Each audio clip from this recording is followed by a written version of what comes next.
Swift on the truth. Hey, they might could do it better. I ain't tripping off all that shit. What's going on, man? It's your boy Richie Favorite TV, man. I got my nigga Jay Carrington in the building, man. Pop your shit, dog. Hey, what's up? It's Jay Character, rapping in Chinese and English.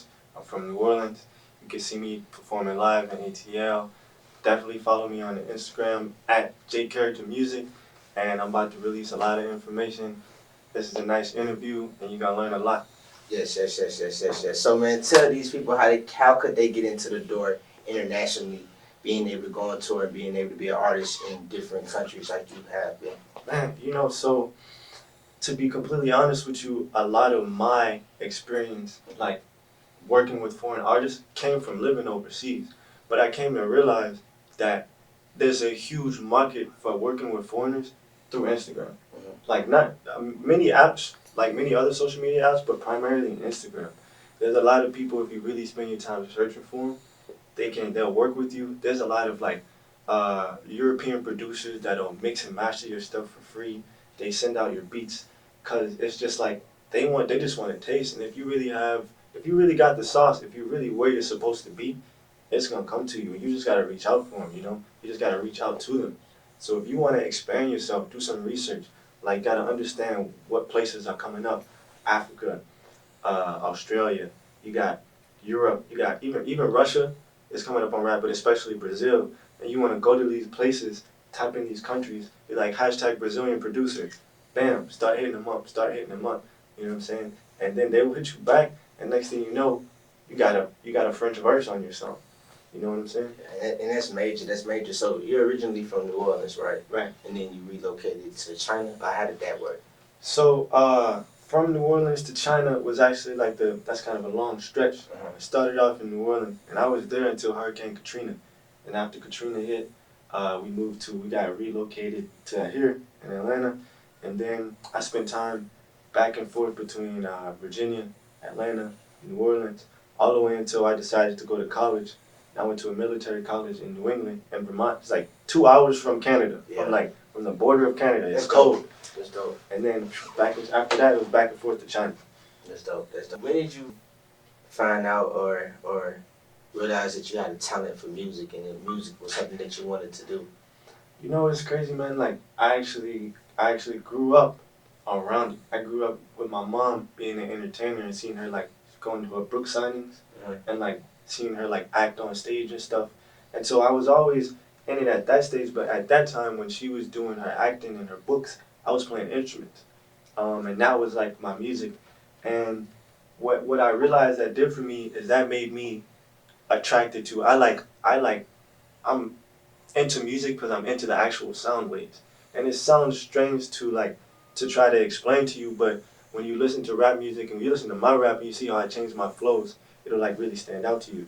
And then one day in college, man, I stopped listening to rap for like 7 years after Lil Wayne dropped like the Carter 3. I stopped listening to rap. And then sometime in college, my homeboy was like, bro, you can freestyle and you write poetry.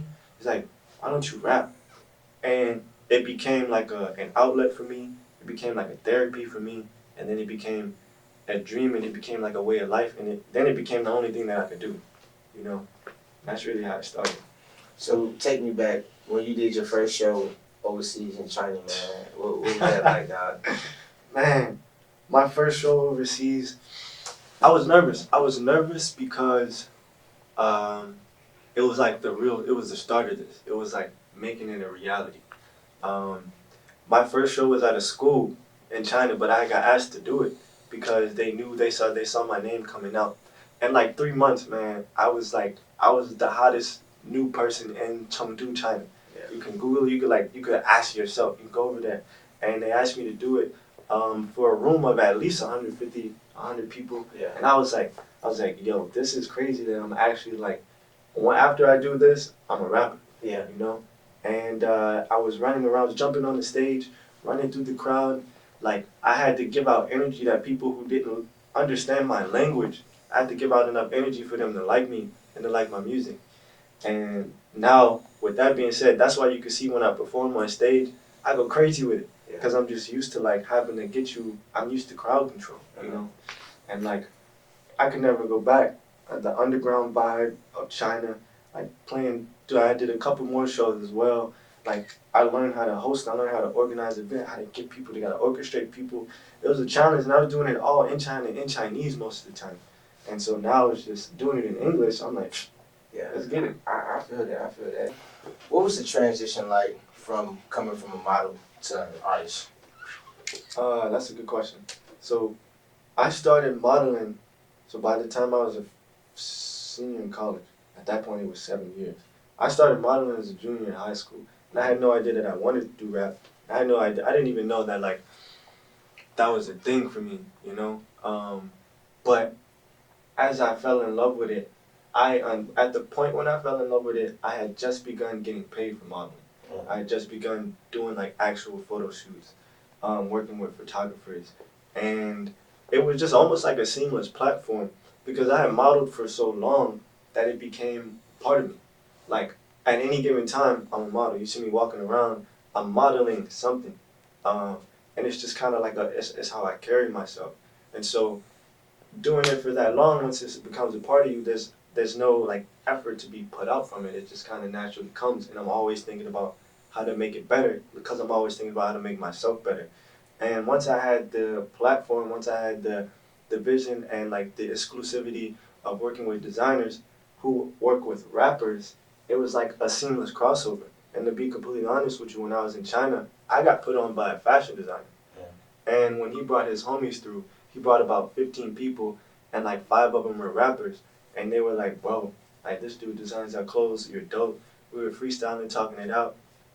And next thing you know, they just kind of gave me the lane. I was like, I want to do this. And they gave me a studio. I want to do this. And they showed me who to talk to go perform. And just like modeling became a lifestyle, I made rapping a lifestyle. And I just combined them. Do you find more success in overseas than in America? Did you say, did I find more success? Yeah. Do you find more success? Like, do you come across more success in America or overseas?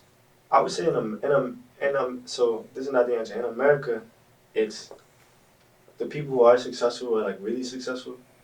And overseas, there's a lot of successful people, but maybe like the amenities that you would imagine that come with success aren't the same.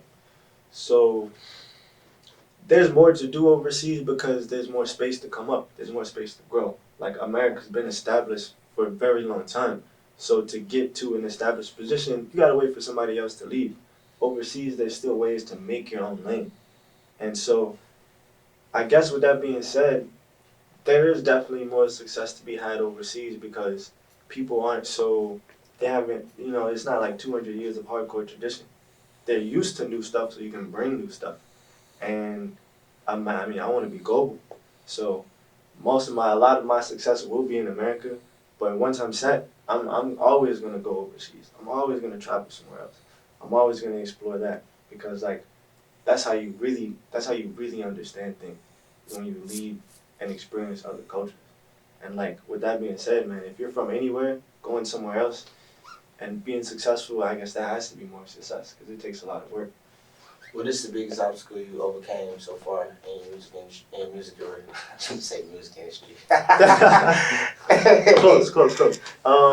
The biggest obstacle was myself and learning how to not be influenced by other people. So when you first start, when you do anything, and especially when you start doing music, people are going to tell you not to do it. People are going to say you're wasting your time. People are going to tell you you sound terrible. And people are going to tell you would sound better saying this. You would sound better doing this. And every time, you listen, there's a difference between understanding feedback and there's a difference between just like trying to alter yourself because of that feedback. And I don't necessarily know how to explain it because it takes time to really understand, but not all feedback is meant for you to be changed. It's meant to be considered like maybe while you're in the middle of working. And once I learned how to balance that out, once I learned how to like not only take constructive criticism but use it properly, that let me start moving like leaps and bounds ahead. How important is it to have a strong support system? I would say the support system is the most critical. If you don't have family or friends or a loved one to like keep you going in those times where you dip, because everyone has highs and everyone has lows. When you have your lows as an artist, you don't have a support system. That's how you get off track. That's how you start making things that's not you. You get mad because you don't have anyone to calm you down. You get impatient. You don't have anybody to slow you down. Or you just like, you forget your mission maybe because you don't have anybody to let you know that your dream is worth it. It's worth all that work. And I would say, and you can ask the man holding the camera right now, there's been, even just especially recently, and the last few months, I've been like through it, and in ways that weren't music, and like life ways. Like my body was like deteriorating, and my support system helped me like literally get back to health, so I could do not only just do music, but just live right. That's good though, because when it's like that for me, no support system but God. That's the only support system I got. So when you were speaking that talk right there, like as far as like going through some shit outside of your brain and your business, You know, I know how that shit is, dog, because that shit is tough. But you know, you have to wake up in the morning and put on your costume and come to work and you do. produce. I agree. All that shit gotta stay out the window. And I actually learned that from my cousin. My cousin said, "Man, look, this shit ain't personal, bro. You know, so you can't bring your personal into this shit. And it's tough. And that's good that you have a support system that can like brush you off, pick you back up, put the batteries back in your bag, and send you off. I'm looking for a support system like that. So if y'all want to be a part of this $1 billion entertainment, come over here. Hey, Shout out to baby. Shout out to the baby. Like a really quick point. That's like one of the things I really learned crucial. As children of God and of earth and of the universe, when you are missing a figure, whether it's a friend, whether it's a father, whether it's a mother, whether it's a significant other, just know that the love and the support that is missing can be provided from God, from the universe, from earth.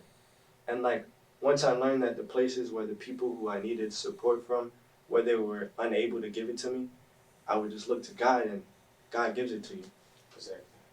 But then it be some times when it's like, damn man, God, where you at?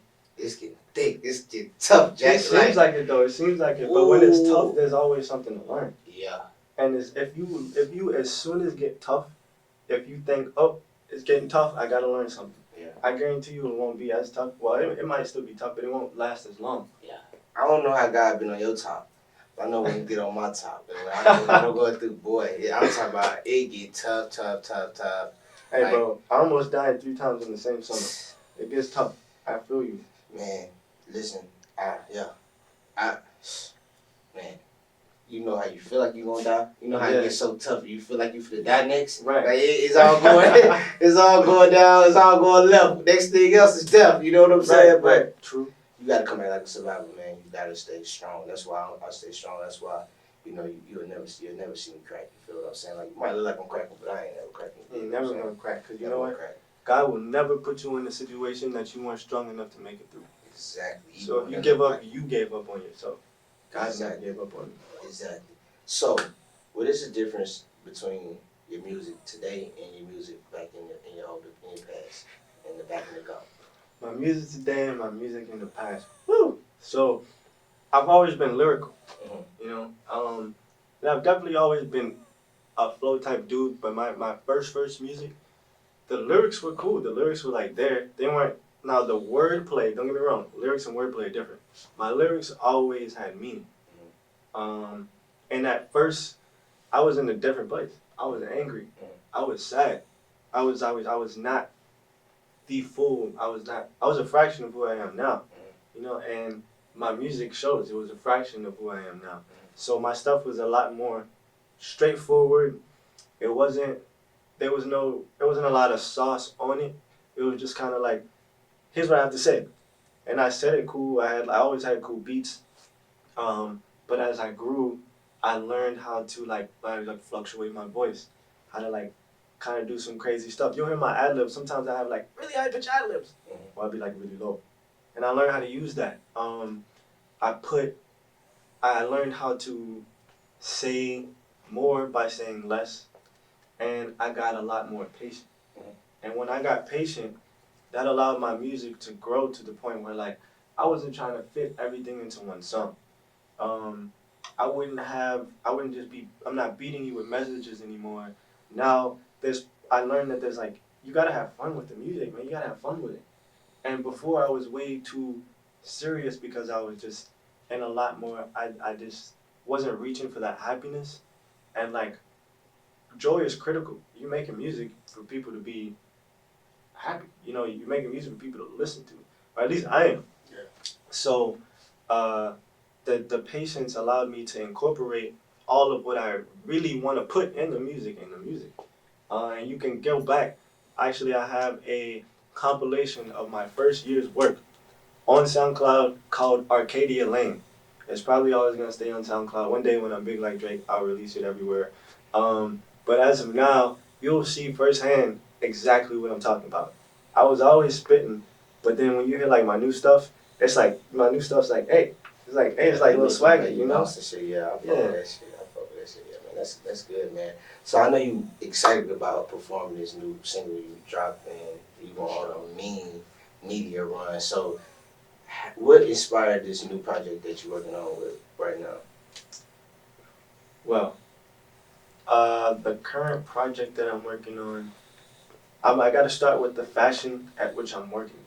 The reason that I'm dedicated to this project, the reason I haven't dropped any music since April, any new music, the reason I haven't the reason I've been working so hard is because I saw someone, an artist from New Orleans. He said that he stopped being impatient and he waited a whole year and got everything right.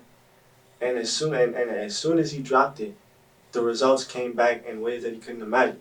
And as soon as I heard that, I just remembered every single occasion in my whole life where people had told me, "You're too fast. You're too impatient. Why don't you wait? Why don't you think about it?" And like, once I heard that, I was like, he was patient and he made it. And I was like, this is not a world of impatient. This is not a world of luck in reality. Things take planning and things take focus and things take patience. So that's what got me, that patience is what gave me the space to think of all of the stuff that I could do. And after I created my plan, what you see me doing now, the media run, you see me doing the performances, like all of this is a part of my plan. And to be completely honest, it's all working out. And you're gonna see how all of this stuff is gonna work to build that momentum that I need to do what I'm trying to do. And all I'm trying to do is make music to make people happy. And like me being an energetic person, I learned how to perform from watching Travis Scott. That's because he performs. This shit go crazy. Crazy. Yeah. Right? Go crazy. Like Travis Scott, when you listen to his music, he has some music that's really slow and vibey, but at the concerts, they are going crazy. Yeah. And I was like, that's what I need to do, right there. And then I did it. My first performance, I was jumping around. Yeah. I was hanging out with people, and I fell in love with it. I fell in love with that energy exchange, like the ability to create energy in a room that's not there. And so the reason I'm performing is because I'm a performer, you know? I'm an entertainer. Like my music's good and it's great in the car. But when you add the everyness, it's kind of consistent. People tell me it's consistently. They're like, bro, like I knew you were good, but when I saw you performing, I was a fan instantly. And then after that, I was like, all right, that needs to be a part of me. That's big, man. That's big. That's dope, man. So what is your biggest motivation? Let me ask you again. What is your biggest motivation? My biggest motivation is definitely to show people that they can do what they want as long as they put their mind to it and the effort into it. Like, I grew up always being doubted. And there were many occasions where I let those doubts slow me down. I let those doubts stop me. I let them influence me. So what do you have? Hold on, y'all. This is the first artist I allowed to go live in the middle of the interview with his phone in his hand. Because he got good vibes. So, we're going to kick all that. So right now, we live right now as well. So, we finna wrap it up, man. So, where do you see yourself in the next 5 years, musically? In the next 5 years, musically. So in the next year, in 2020, I see myself in Africa and in China have performed at some pretty big stages. Mhm. I see myself bouncing back between LA and Atlanta, doing shows, and I see myself getting features from global artists, like from other artists around the world. And I'm gonna skip from the 1 straight to the 5. In 5 years, bro, there's gonna be you. In 5 years, there will be maybe not everyone around the world, but somewhere in every place around the world, people are gonna know who we are. And yes, who I am. But right now, you know there's a team behind it. You know there's a force behind it. And everyone is gonna understand that because of what's coming with this force.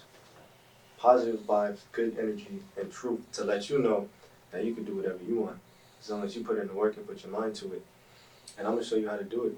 And I'm gonna prove to you that it's possible by doing it. And then what can you say after that? You can say, man, well, look, I appreciate you for coming to the show, man, vibing with us, man. Is there anything you want to say before we start? Before we slide, man, I just want to say that, make sure you take wisdom to heart. You got to teach yourself how to listen and how to apply. If you can listen and you can apply, I guarantee you your rate of change, your rate of growth and progress will be way faster. And that's real, man. And this your boy, Rich and Faith TV, man. We out.